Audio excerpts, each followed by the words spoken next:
በዛሬ ቪዲዮ የምናየው ነገር በ2017 ኢንትራንስ ኤግዛም 574 ያመጣችው ተማሪ የራሷን ኤክስፒሪየንስ ሼር የምታደርግበት ኢንተርቪው ነው የሚሆነው።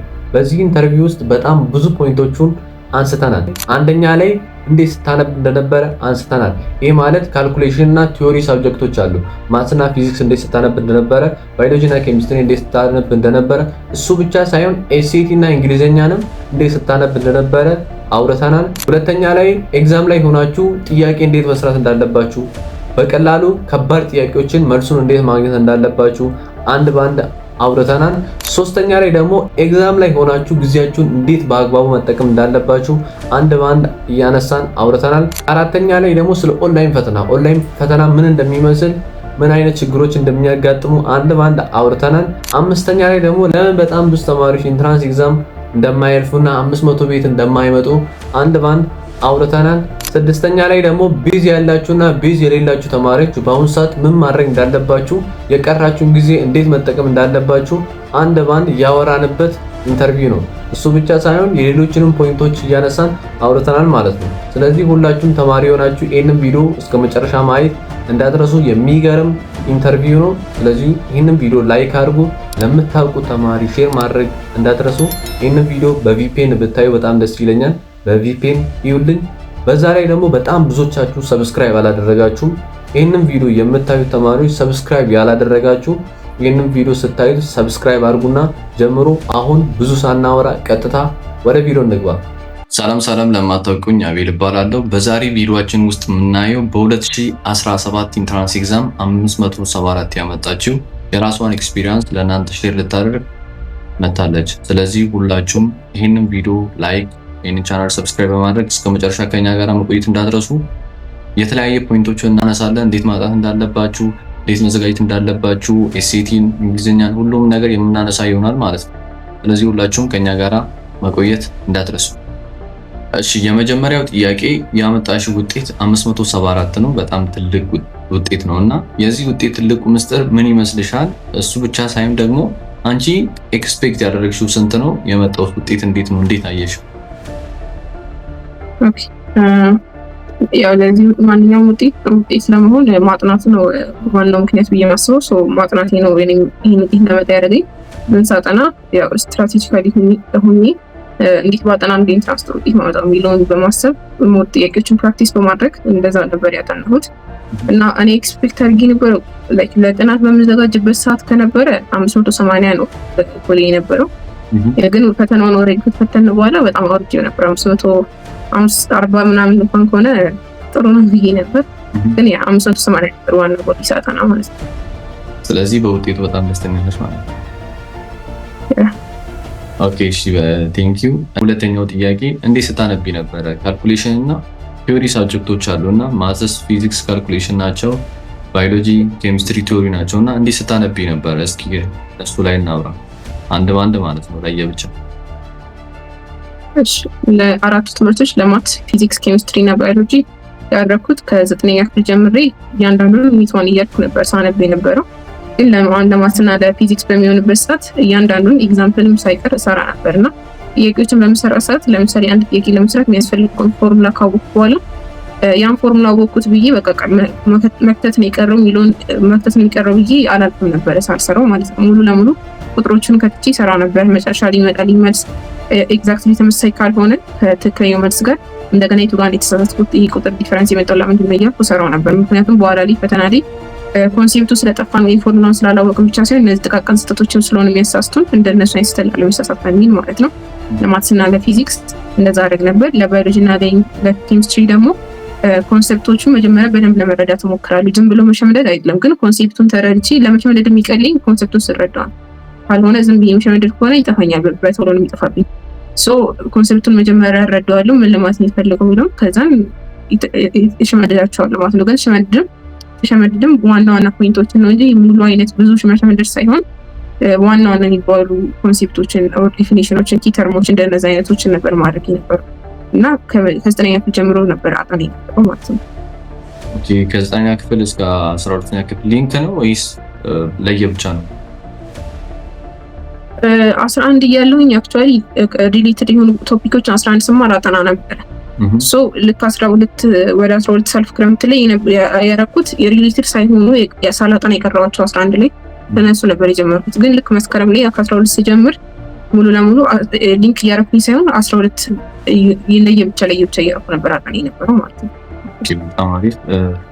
እና ከዚህ ጋር ተያይዞ ደግሞ ባዮሎጂ ላይ በደንብ ብትነግሪኝ በጣም አሪፍ ነው። ምክንያቱም ብዙ ነው፣ ዩኒቶቹ በጣም ብዙ ነው። በተለይ የ12ኛ የ11ኛ ክፍል በጣም ብዙ ናቸው እና አንድ ዩኒት ለማንበብ ራሱ ረጅም ጊዜ ይወስዳል። የቀረው ጊዜ ደግሞ ትንሽ ነው እና ብዙ ተማሪ ደግሞ አንብቦ ይረሳል፣ ባዮሎጂ ብዙ ከመሆኑ የተነሳ ማለት ነው። እንዴት ኢዚ ትሪክስ ስትጠቀሚ ነበረ? ምንድነው ይሄንን አሪፍ ውጤት እንድታመጪ የረዳሽ ባዮሎጂ ላይ? እሱን ምን አይነት ወይ እንድትጠቀሙ ብትነግሪኝ አሪፍ ነው። ያ ከቀረው አንፃር ከሆነ ትንሽ ከበድ ይላል ለማጥናት ሙሉ ለሙሉ በጣም ትንሽ ጊዜ ስለሆነ ይቀረው። ያው እኔ ቀደም ብዬ ስለነበር የጀመርኩት ብዙ ሰዓት ቢፈጅም ጊዜ ነበረኝ እና እያንዳንዱን ላይን ባይ ላይን አጣና ነበረ። ጎግል ላይ ሰርች አድርጋለሁ ያልገባኝ ነገር ካለ ምንድነው ብዬ ኮንሰፕቱን እንደዛ ከተረዳው በኋላ ነበረ መሸመድደው እና ዘ ሲክሬት አይነት ቪዲዮችን የዩቲዩብ ቪዲዮችን በደንብ አይ ነበር። ሌላው ለባዮሎጂ ዘ ሲክሬት አይ ነበር። ሌላው ደግሞ ዶክተር ማይክ ኤንድ ማት ካልተሳሳትኩ ስማቸው እንደዛ ነው። እነሱም በጣም 11 ጀምሬ አይ ነበረ።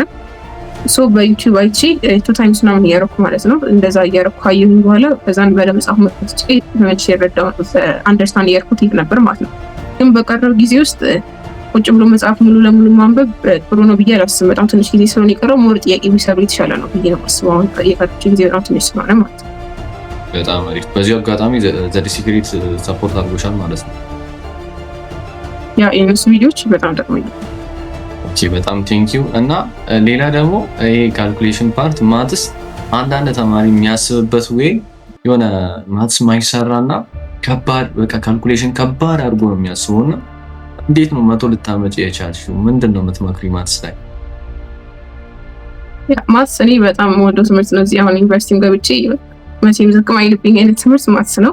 ከ9ም ጀምሮ 100 ነበር ክላስ ላይ ማመጣውና ማትስ እንደ ጌም ማየት ነው አይ ቲንክ አሪፍ ብዬ ማስበው። ሲሰሩት ልክ ሲሳሳቱ ምናምን መናደድ አይነት ሳይሆን ልክ እንደ ጌም ትሪክ እንዳደረጋቸው እያሰቡት ነው መስራት ያለባቸውና ኮንሴፕት ማትስ ላይ ስቲል ኮንሰፕቶችን መያዝ ነው ያለባቸው ብዬ ማስበው። አሁን ለምሳሌ 11ኛ ክፍል ስለ ትራንስፎርሜሽን ስንማር ምናምን በጣም ደስ የሚል ኮንሰፕት ነውና ትንሽ ስትረዳው በጣም ረጃጅም መንገዶችን ራሱ አትጠቀም፣ በጣም በቀላሉ መስራት ትችላለህ። መከፋፈል ይሄ ለምሳሌ አሁን እነዚህ ካልተሳሳትኩኝ ትራንስፎርሜሽን ምናምን ሪፍሌክሽን አይነት ፓርት ስንማር 11ኛ ክፍል ዋናው ነገር ፐርፔንዲኩላር ሲሆኑ ፓራል ሲሆንና ሁለቱንም ሳይሆኑ ከቀሩ በቃ 3 አድርጌ ያወጣሁት ማለት ነው። ፐርፔንዲኩላር ከሆኑ እንዴት ነው ባጭሩ፣ ፓራል ከሆኑ እንዴት ነው፣ ሁለቱንም ሳይሆኑ ከቀሩ ደግሞ እንዴት ነው። እንደዚህ በጣም ሰፊ የሚባለውን ቶፒክ ባጭሩ ማድረግና ትናንሽ ፖይንቶች ማውጣት ማለት ነው። እንደዛ ማድረግ ፓተርኑን መረዳት በጣም ጠቃሚ ነው፣ ሰዓት እንዳይፈጅ ማለት ነው። አሁን እኔ ማትስ ላይ ትንሽ ተሻለ የሚያደርገኝ ብዬ ማስበው ጥያቄ ማግኘት ብቻ ሳይሆን በጣም በፍጥነት መስራት መቻል ነው። በፍጥነት ነው መስራት የምሰራው እና ከፍጥነት ጋር እንዴት መስራት ይችላል የሚለውን ነገር ለማወቅ ደግሞ ፓተርኖችን መረዳት ሲመጣላቸው ረዥም መንገድ ሳይሆን ኦልሬዲ ፓተርኑ ስለሚያውቁት በአጭሩ መልሱን ያገኙታል ማለት ነው። እንደዚህ አይነት ነገሮችን መጠቀም። እዚህ ላይ ደግሞ ሌላ የሆነ ማትስ ፎርሙላ መሸምደድ የሚወስደው አለ። ፎርሙላ መሸምደድ ጥቅም አለ? አሁን ለምሳሌ አንዳንድ ረጃጅም ፎርሙላዎች ምናምን ይኖራሉ መሸምደዳችን አስፈላጊ የሆነበት፣ ግን ኮንሴፕቱን ከተረድተን መሸምደድ ሊያስፈልገን ይችላል። ምክንያቱም በኋላ ላይ አሁን ለምሳሌ ገና እያጠናነው ከሆነ ማናውቀውን ቶፒክ አዲስ እያጠናን ከሆነ ፎርሙላውን ዝም ብለን ልናውቀው አንችልም፣ ግዴታ መሸምደድ ይኖርብናል። ከዛ ግን ስሩ ፕሮሰስ እያጠና ጥያቄዎች እየሰራን ስንመጣ ያን የሸመደድነው ሳይሆን የሚቀጥለው በጥያቄ ሂደት እየሰራ ነው ስለመጣን ያ ፎርሙላው በጥያቄ ሂደት ያወቅነው ነው የሚሆነው ማለት ነው። ለመጀመሪያ ያክል መሸመደድ ያስፈልጋል። ግን ጥያቄዎችን ደጋግመን ስንሰራ የተመደብነው ሳይሆን ስንሰራ የተጠቀምናቸው ፎርሙላዎችን የሚቀረው ማለት ነው ጭንቅላታችን። የተወሰነ ሸምድዶ ረጃጅም ሲሆኑ ግን ጥያቄ ደግሞ ስለምትሰሩ ጥያቄ በመስራት ሂደቱ ሽምድድ ያደረጋችሁት አይነት ሳይሆን የሚኖሩ ፕራክቲስ ላደረጋችሁት እንደ መሸምደድ አይጠፋባችሁ ማለት ነው። ኦኬ በጣም አሪፍ። ወደ ኤስኤቲ እና እንግሊዝኛ እናልፍና ፈርስት ላይ ኤስኤቲ አሁን እንግሊዝኛና ማትስ ፓርት አለው። እንግሊዝኛ በውስጡ ራሱ በጣም ብዙ ፓርቶችን ይይዛል። ፓሴጅ፣ አናሎጂ፣ ክላሲፊኬሽን፣ ሳኖኒም፣ አንቶኒም፣ አናላይቲካል እና ሎጂካል ሪዝኒንግ በውስጡ ይይዛል እና በጣም ብዙ ተማሪ ደግሞ የሚቸገርበት ይሄኛው እንግሊዝኛ ፓርቱ ነው እና ለእያንዳንዱ ነገር ምን ስታደርግ ነበረ? ምንድነው በጣም የረዳሽ እዚህ ላይ ማለት ነው ኤስኤቲ እንግሊዝኛ ፓርቱ ላይ? ለአፕቲቲዩድ እና ለእንግሊሽ እንዳጠቃላይ ጠቃሚ ብዬ ማሰብ ጥያቄዎች መስራት ነው እና ለአፕቲቲዩድ ለምሳሌ የኢንትራንስ ጥያቄዎችን ከ2000 እስከ 2016 ነበር እኔ ሰራ የነበረው። እነዛ ጥያቄዎች በመሰራ ሰዓት ቮካብለሪ ምናምን የሚጠይቅበት ፓርት ላይ እነዛን ቮካብለሪዎች ማስታወሻ ደብተሬ ላይ ይጽፍ ነበር፣ ሾርት ኖት ነገር አወጣው ነበር እና ወደ ቤት ስሄድ ወደ ትምህርት ቤት ስመጣ ምናምን እነሱን ከእህቴ ጋር ጠያይቅ ነበር ምናምን አያቸዋለሁ ማለት ነው። ደጋግማቸው ነበር እነዛን ሚኒንጎች ማለት ነው። የኢንትራንስ ጥያቄ መስራቴ ለአፕቲቲዩድ በጣም ጠቅሞኝ ነበር። ለእንግሊሽም እንደዛው የኢንትራንስ ጥያቄዎችን ነበር ሰራ የነበረው እና ለአፕቲቲዩድ ሌላው ደግሞ የሞዴል ኤግዛሞችንም ሰራ ነበር። አክቹዋሊ ለሁሉም ሰራ ነበር ሞዴል ኤግዛም፣ ግን ሞር ለሁለቱ ትምህርቶች ጥያቄዎችን መስራት ነው ጠቃሚ ነበር ማለት ነው። ኦኬ እሺ። ኤስኤቲ ኤግዛሙ ላይ አሁን የ2017 ትንሽ ከበድ ይላል ከሌሎቹ አንጻር ይመስለኛል። እንዴት ነበረ ከሌሎቹ አንጻር ኤስኤቲን ስታይ እንዴት ነው ያገኘሽው የ2017? ከስድስቱም አንጻር ከሆነ እኔ ትንሽ ባዮሎጂ ነበረ ስፈተነው የከበደኝ፣ ግን ኤስኤቲ ሁለተኛ ነበር እና ትንሽ ከብዳል። ኤስኤቲ ሁልጊዜም ጥያቄዎችን ስንሰራ እንረዳለን ከሁሉም የሚከብደው ኤስኤቲ እንደሆነ። ምክንያቱም ለምሳሌ ባዮሎጂ ፊዚክስ እኔ ከተባለ ኦልሬዲ ይታወቃል ኮንተንቱ፣ ኮንተንቱን አጥንቶ መግባት ቀለል ያደርጉ። ይህ ግን አይታወቅም። የሚመጡትን አናሎጂ መጣል አይነት ካልሆነ የትኛው ምን አይነት ምናምን የሚለው አይታወቅም። በዛ ምክንያት ሪዘነብል ነው ከበድ ማለቱ ማለት ነው። ግን ያው ብዙ ጥያቄ እንሰራ ስለነበረ እና ደግሞ ጥያቄዎችን በምሰራ ሰዓት ኤግዛክት የምሰራው ጥያቄ ይመጣል ማለት አይደለም። አንድ አንተን እየሰራው ከሆነ ያ ቃል እራሱ ይመጣል ማለት ሳይሆን፣ ግን ያን ቃል ስሰራ ባላውቀው ምን እንደሆነ ከቾይዞቹ ተነስቼ ምን እንደሆነ ማወቅ እንዴት እችላለሁ የሚለውን ነገር እያየሁ ሄድ ነበረ። ለምሳሌ 3 አባ ቾይዞች ተመሳሳይ ሚኒንግ ካላቸው እርስ በርሳቸው ተመሳሳይ ከሆኑ በቃ አይሆኑም ማለት ነው። እነሱ የዛኛው መልስ አይሆኑም። አንደኛው አወቁትም አላወቁትም እሱ ነው መልስ የሚሆነው ማለት ነው። ኢቨን 2 ቾይዞችን ከሆኑ የሚመሳሰሉት ሞስት ፕሮባብሊ የእነሱ ተቃራኒ ሚኒንግ ነው ለጥያቄው መልስ የሚሆነው። እንደዚህ አይነት ሲሆኑ መንገዶችን መጠቀም ሞር አሪፍ ነበር ብዬ አስባለሁ እና ትንሽ ከበድ ይላል። ያ ግን እንደ ጥያቄ ብዙ መስራት ሆነ በጣም አሪፍ። ስለዚህ ጥያቄ ቢሰሩበትና እንደዚህ አይነትን ትሪኮች ቢጠቀሙ ሞር ይጠቀማሉ ማለት ነው። እሺ እንግሊዘኛ ላይ እንምጣና እንግሊዘኛም በጣም ብዙ ፓርቶች አለው። ግራመር አለው፣ ቮካብላሪ አለው፣ አንቶኒም እና ሲኖኒም እንዳለ ነው እዛው ቮካብላሪ ውስጥ ሌሎችም ፓርቶች በውስጡ ይይዛል እና ብዙ ተማሪ የሚቸገርበት ቮካብላሪ እና ፓሴጅ ነው እና ኤግዛሙ ላይ ምን አይነት ትሪክ ስትጠቀሚ ነበረ? አንዳንድ ተማሪ እንዴት ነው የሚሆነው እንግሊዘኛ ፓሴጁ ላይ ሁሉንም አንብቤ እዛ ሄዳለሁ ብሎ ጊዜውን እሱ ላይ ያጠፋል እና ምን አይነት ትሪክ እንዲጠቀም ትመክሪዋለሽ? አንቺስ ምን አይነት ትሪክ ስትጠቀሚ ነበር? እኔ ትንሽ ውጤት ካረገብኝም ያደረገብኝ እንግሊሽ ነው ብዬ አስብ ስለነበረ ሞር ሰዓት የምሰጠው ለእንግሊሽ ነበር እና በየቀኑ ሰዓት ወስጄ 30 ጥያቄዎችን እሰራ ነበር እና እንደዛ በማድረግ ሰዓት የተረዳሁት ብዙ ፓሴጆችን ሳነብ አንድ ፓራግራፍ አንብቤ ወደ ቀጣዩ ሳልፍ ይጠፋብኝ ስለነበረ ምን ማድረግ ጀመርኩኝ? ጥያቄውን አነብና ጥያቄውን ካወቅኩት በኋላ ወደ ፓሴጁ እሄዳለሁ። ፓሴጁ ጋር ስገባ ለጥያቄው መልስ የሚሆን ሳገኝ አውቀዋለሁ። እሱን ሞር ትኩረት ዛሬ እየሰጠው ይሄዳለሁ ማለት ነው። ማርክ እያደረኩ ይሄዳለሁ። አሁን የምመክረው ጥያቄውን አንብቡትና ከጥያቄው ወደ ፓሴጁ ሄዱ ነው። መጀመሪያ ፓሴጅ ከሆነ የምታነቡት አንደኛ የትኛው ጋር ትኩረት መስጠት እንዳለባቸው አታውቁትም። ሁሉንም ፖይንት እየረሳችሁ ነው የምትሄዱት። ግን ቢያንስ ጥያቄ አንብባችሁ ወደ ፓሴጅ ስትሄዱ ግን በመስራት ውስጥ እንኳን ቢኖር ግን ለጥያቄው መልስ የሚሆነውን ሞር እያስታውሳችሁት ስለምትሄዱ ችግር የለውም ማለት ነው። እንደዛ ቢደረግ የተሻለ ነው። ለቮካብለሪ ከሆነ ደግሞ አሁንም በቃ ጥያቄዎችን መስራት ነው እና አንዳንድ ጊዜ ቮካብለሪ ራሱን ሊመጣ ይችላል። ለምሳሌ ከዚህ በፊት ስትሰራ በአንተን የሚሰራው ጥያቄ እዚህ ላይ ሲነኒ ሆኖ ሊመጣ ይችላል። ኦር በአናሎጂ ሊያመጡት ይችላሉ። ጥያቄ መስራት ይጠቅማል። እንደዛን ከዛ ውጭ ደግሞ ቅድም እንዳልኩት እንዴት ነው ትርጉሙን ሳላውቀው እንኳን ከቾይዝ በመነሳት ላቅም ይችላል ቢለውን በመጠቀም እንደሱ መስራት የተሻለ ነው። በጣም አሪፍ። ይህንን የሚጠቀሙ ተጠቃሚ ይሆናሉ ማለት ነው። ኦኬ እሺ። ሌላ ደግሞ በጣም ብዙ ተማሪዎች ኢንትራንስ ኤግዛም የሚያስቡበት መንገድ ልክ አይደለም። ማለት የሆነ ኢንትራንስ ኤግዛም ከባድና የማይሰራ አድርጎ ነው የሚያስቡት እና እንደዛ ሲያስቡ አንብበው ራሱ ፊልም ያደርጉ ይመስላቸዋል። እነዚህ ተማሪዎች ኢንትራንስ ኤግዛምን እንዴት ማየት አለባቸው? ስለ ኢንትራንስ ኤግዛም ምን አይነት ማይንድ ሴት ሊኖራቸው ይገባል ብለሽ ታስቢያለሽ? ኦኬ ኢንትራንስ ብቻ ሳይሆን እንዳጠቃላይ ኤግዛም ሲባል አብዛኛው ተማሪ ኢቭን አንዳንድ ተማሪዎች በጣም ጎበዝ እንኳን ሆኖ ኤግዛም ሲባል ግን በጣም እንደ ከባድ መስራት እንደማይችሉ አድርገው ያስባሉና እኔ ደግሞ ማልወደው አይነት አስተሳሰብ ነው። ካጠኑት እንደ መስራት እንደሚችሉ በራሳቸው መታመን መቻል አለባቸው። ሶ ኢንትራንስም እንደዛው ነው። በራሳቸው እነሱ የሚጠበቅባቸውን ከነሱ ማድረግ ነው ያለባቸው። ኃላፊነት ማጥናት፣ ሁሉ ጥያቄዎችን መስራት። ሶ ወደ ፈተና ሲገቡ ያን ካረኩኝ ይህን ውጤቱ ማይቀር ነው ብለው ማሰብ መቻል አለባቸው። ያ አንዳንድ ጊዜ ላይሆን ይችላል፣ እንደዚህ ብለህ አስበህ ላይሆን ይችላል። ግን ሳይሆን ከቀረም ኢትስ ፎር ጉድ ብለህ ማሰብ ያስፈልጋል እንጂ ገና ሳትፈተን በፊት መጥፎ ይሆናል ብሎ ማሰቡ ጥቅም የለውም።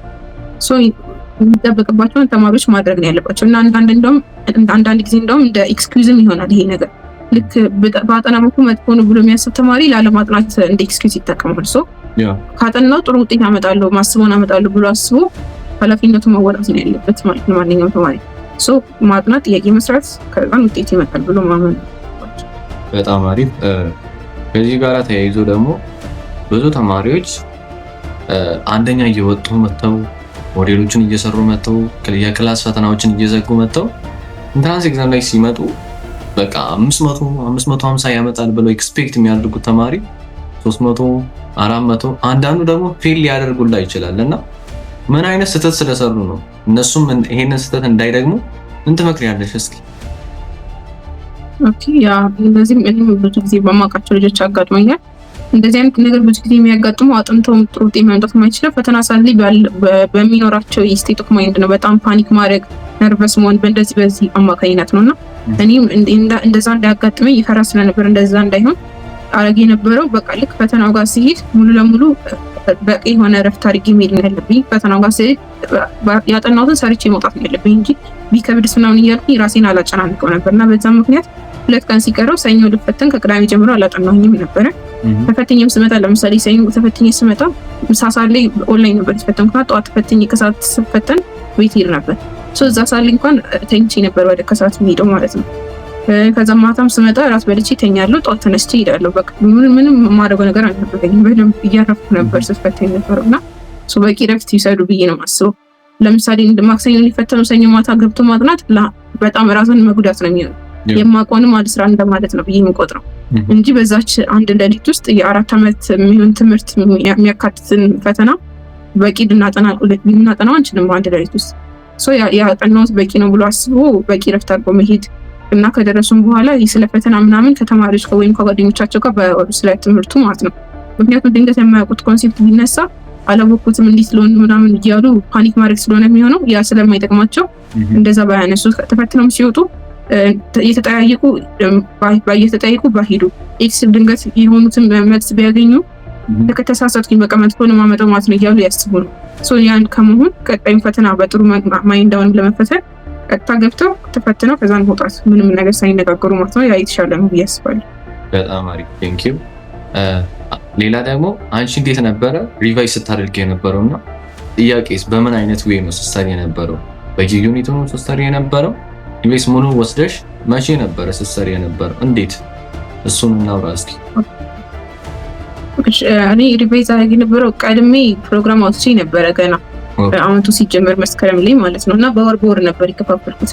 ይሄ ወር ሲያልቅ ይህንን ግሬድ ጨርሳለሁ 9ኛ ክፍልን። ይሄ እንትን ሲያልቅ ደግሞ ይሄ ወር ሲያልቅ እንደዛ እያልኩ ከፋፍዬ ነበር እና ክረምት ላይ ማጥንቴ ስለነበር ቶሎ መጨረሱ አልከበደኝም። ስፔሻሊ 9ና 10 በቶሎ ነበር የምጨርሰው። ትንሽ 12 ነው ሰዓት ይፈጀብኝ። ለ12 በደንብ ሰዓት ሰጥቼ ነበርና ከተሳሳትኩ መጋቢት ነው ምናምን አካባቢ ላይ ጨርሼ ነበር 12ን ከአስተማሪዎቹ ምናምን ቀድሜ። ከዛን ሪቫይዝ ማድረግ የጀመርኩት ያኔ ነው። እስከ ሚያዝያ ድረስ ሪቫይዝ ማድረግ ጀመርኩ ማለት ነው። እና ሪቫይዝ በማድረግ ሰዓት እያንዳንዱ ጋር እንደገና እየሄድኩኝ እና ኢቨን ክላስ ውስጥም ስንማር ያው ቀድሜ ሄጄ ስለነበር ወዲህ እስከ 12 ጨርሼ ስለነበር ክላስ እንድማረው ሞስት አይጠቅመኝም ነበር። አስተማሪ እያስተማረ እኔ የ10ኛ ክፍል ምናምን ሪቫይዝ አደርጋለሁ እና በቀን ውስጥ 2 ዩኒት ጨርስ ነበር። አንድ ትምህርት ቤት ሆኜ አንድ ቤት ውስጥ ሆኜ እንደጨርስ ነበር ማለት ነው። እንደዛ ነበር እቅዴ የነበረው እና ታይሜ በደንብ እጠቀም ነበረ። በረፍት ሰዓት ምናምን ኤኒ ታይም አጥና ነበረ። ከክላስ ተማሪ ገና ሳይገባ እኔ ቀድሜ ገብቼ ክላስ ውስጥ እያጠናሁ ጠብቅ ነበር እስኪደወል ድረስ ምናምን። እንደዛ ነበር ሪቫይዝ አደረግ የነበረው። ወደ ጥያቄ ደግሞ የገባሁት ሚያዝያ 15 ነገር ነው። ከፋሲካ በኋላ በዓል በኋላ ነበር ወደ ጥያቄ የገባሁት እና ጥያቄ የሰራሁት ከ2000 እስከ 2016 ስለነበረ ጥያቄ እንትን አውጥቼ ቦርድ ነገር አድርጌ 2001 እያልኩኝ አንድ ቀን ላይ 6ቱን ፈተና ነበር ሰራ የነበረው። ከ2000 ጀምርና በአንድ ቀን 6 ፈተና እሰራለሁ ከጠዋት እስከ ማታ ማለት ነው።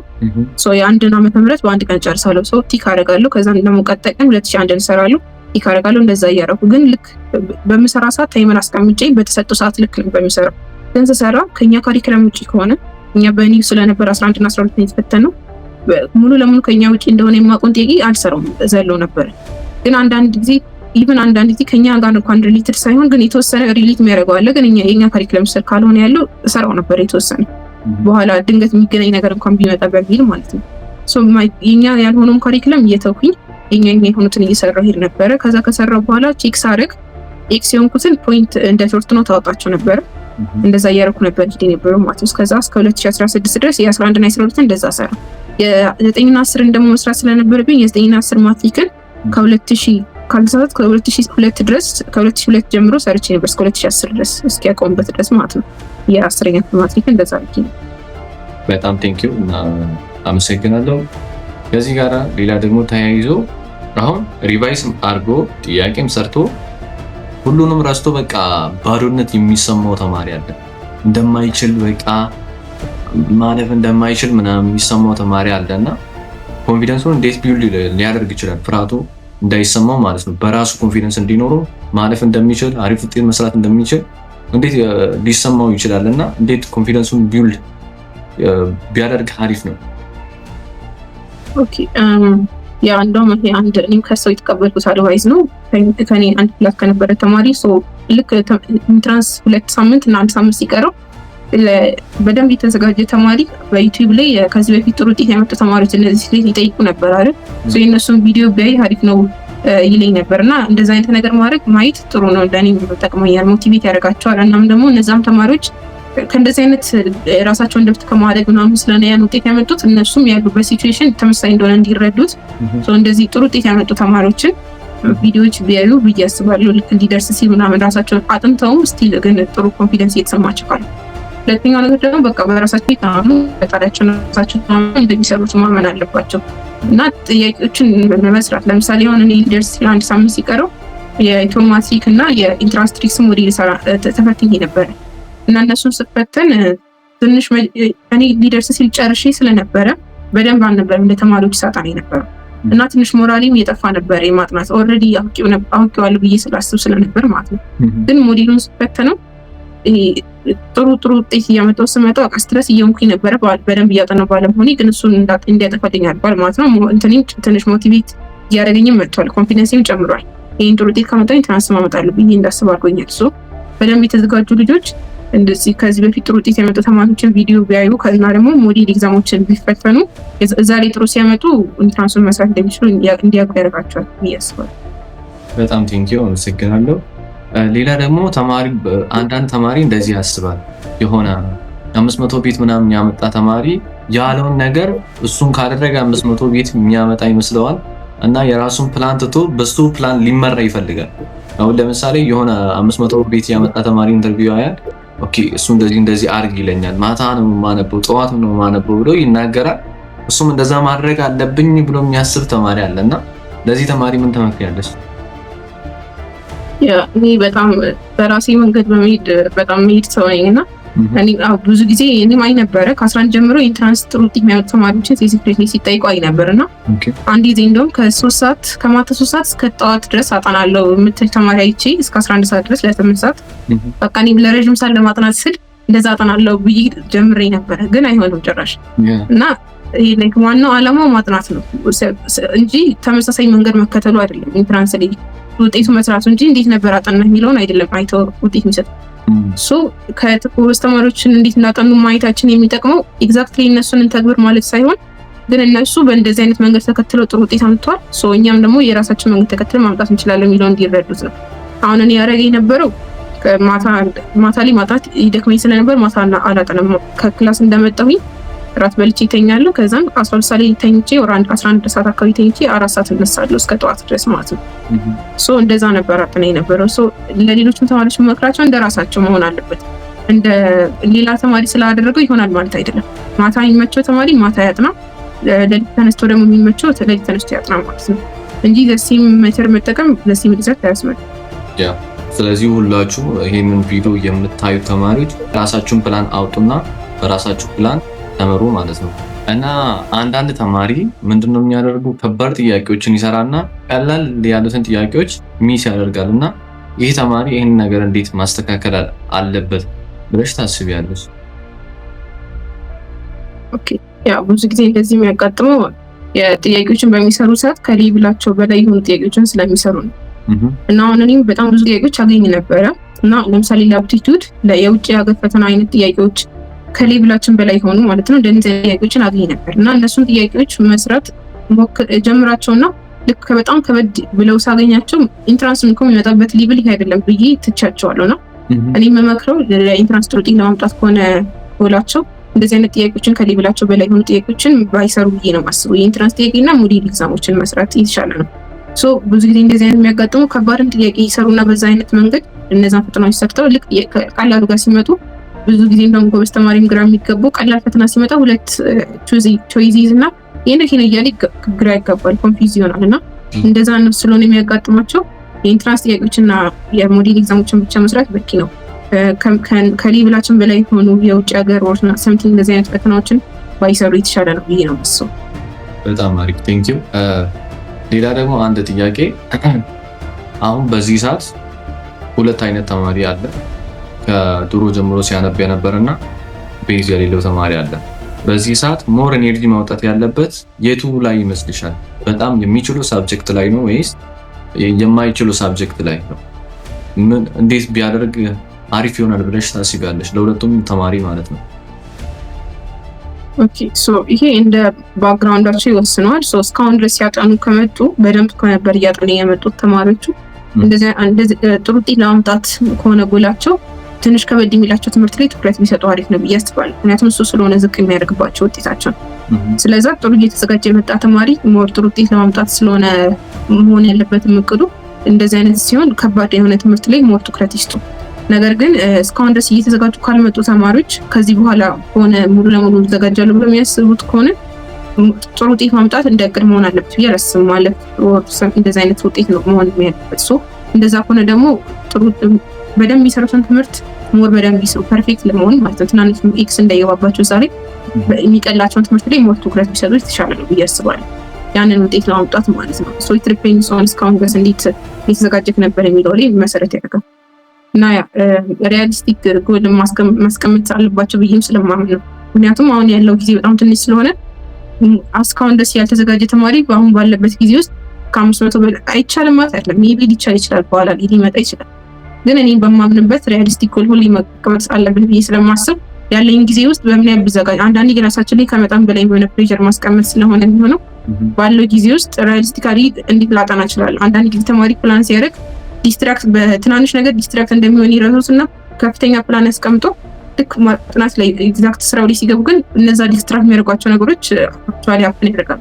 ሶ ያንን ነገር ማሰብ ስላለባቸው ሪያሊስቲክ የሆነ ፕላን ማስቀመጥ ስላለባቸው እስካሁን ያላጠና ተማሪ ሁሉ የሚገባው ማለት ወር እንደዚህ 400 ማምጣት ስለሆነ እሱን ለማግኘት ደግሞ የሚያውቁትን በደንብ የሚሰሩትን ትምህርት ላይ ጥያቄ ማወር እየሰሩ ፎከስ ማድረግ የተሻለ ነው ብዬ አስባለሁ። በጣም አሪፍ። ስለዚህ እዚህ ላይ ቤዝ የነበረው ተማሪ ዊክ ሰብጀክቱ ላይ ፎከስ ቢያደርግ አሪፍ ነው። ቤዝ የሌለው ተማሪ ደግሞ በደንብ የሚችለው ሳብጀክት ላይ ፎከስ ቢያደርግ ሞር ውጤታማ ይሆናል እና ፕላኑን ጎሉን ሲያስቀምጥ በሚችለው ልክ ማስቀመጥ መቻል አለበት ማለት ነው። ኦኬ በጣም አሪፍ። አሁን ለኢንትራንስ ኤግዛም የቀረው ትንሽ ጊዜ ነው እና ምን አይነት ስትራቴጂ ቢጠቀሙ ነው ይሄንን የቀራቸውን ጊዜ በትክክል ሊጠቀሙ የሚችሉት?